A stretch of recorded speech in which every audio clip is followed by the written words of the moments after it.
What is your name, and where are you located? My name is Anton Rubin. I work in tech support for Eliatra. I'm located in Ireland. When did you join Eliatra? I only recently came back to Eliatra. I was away for 2 years and I'm back now about 3 months. What is your role, and what do you do at Eliatra? I work in tech support. I deal primarily with customer queries.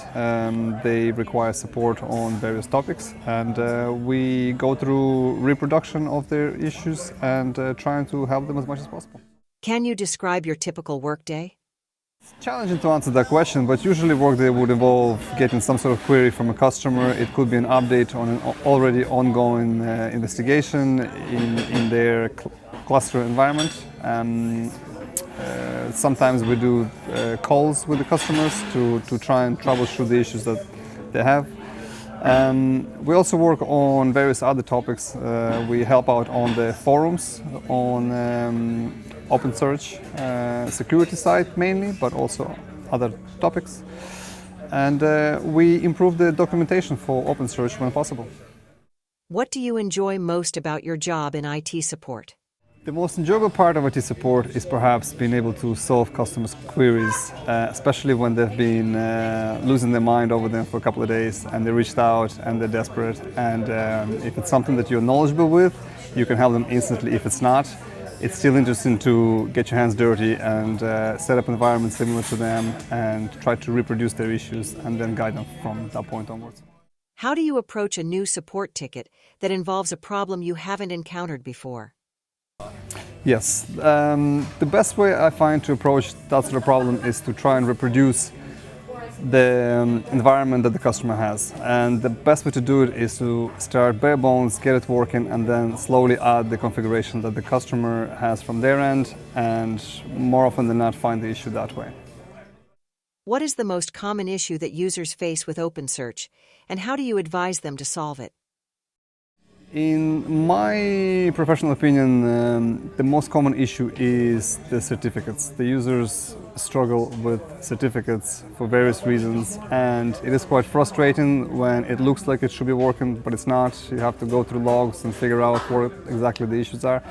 My best advice usually is to start from scratch and use tools that are openly available, get something working, and then once that's working, you can go from there and change your certificates and see exactly at which point it fails.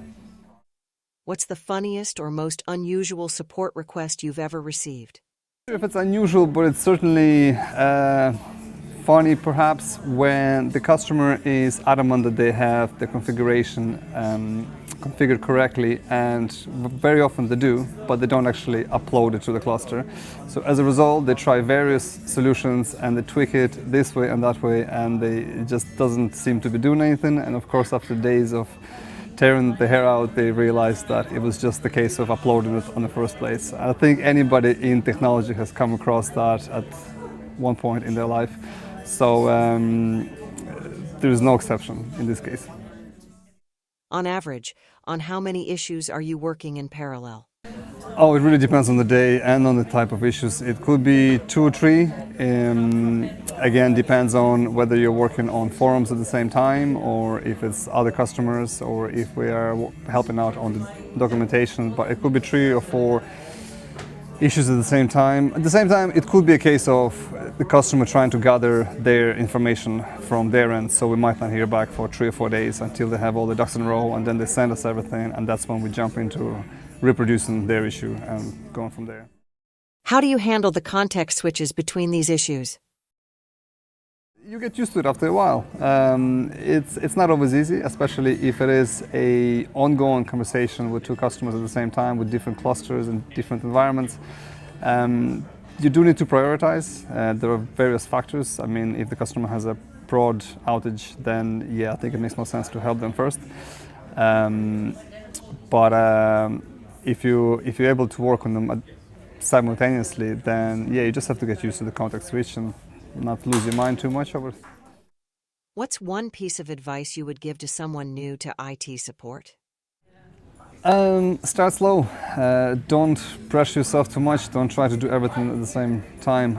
Start from the ground and build upon it. So if the customer has a certain environment, try to reproduce it without anything else involved. So get the basic cluster running, and then from there on add slowly on top. I think it's the most, it might be a longer way, but at least you know that you're going in the right direction. Otherwise you could end up spending days, if not weeks, trying to figure out what exactly is causing the issue that you have in hand.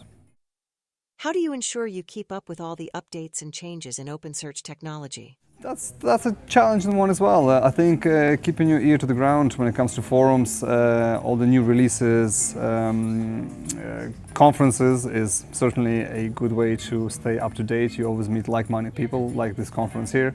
And yeah, there's no silver bullet, I would imagine. It's just staying on top of it. What personal qualities do you think are essential for someone working in your field? I think patience is certainly an important one. It is very easy to lose yourself in the tiny bugs and not enjoy what you do. So it is certainly essential to be able to approach every problem with patience and not lose track, and basically enjoy it as much as possible, because if you don't enjoy it, it's not the kind of job that you want.